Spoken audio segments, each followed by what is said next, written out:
Un evento questo che si tiene a fine anno e organizzate una festa. Intanto spiegateci perché fate una festa e poi che cosa vi aspettate da questa serata.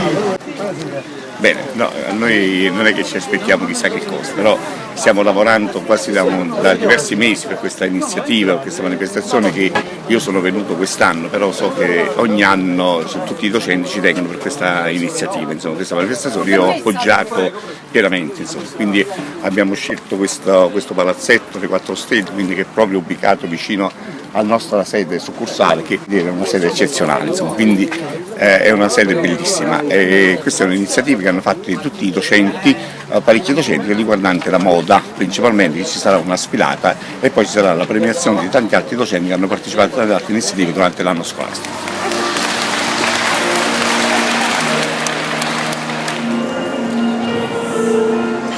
L'artista che modella i propri pensiero con la propria mano in un abile disegno non fa altro che creare l'unione tra l'uomo e il divino, nella speranza di trasferire a coloro che sentono e vedono la particolarità sentimentale della spiritualità dell'arte. Ecco, c'è un abito anche che è stato portato a Expo, mi è stato detto. Sì, un abito quindi era una tematica, una figura geometrica. Quindi questa ragazza hanno partecipato 12 ragazzi del nostro istituto che hanno proprio loro realizzato quegli abiti e hanno partecipato a Napoli e hanno vinto il primo premio. Questo è con Casapulla, cioè questi abiti poi venivano indossati da varie fotomodelle.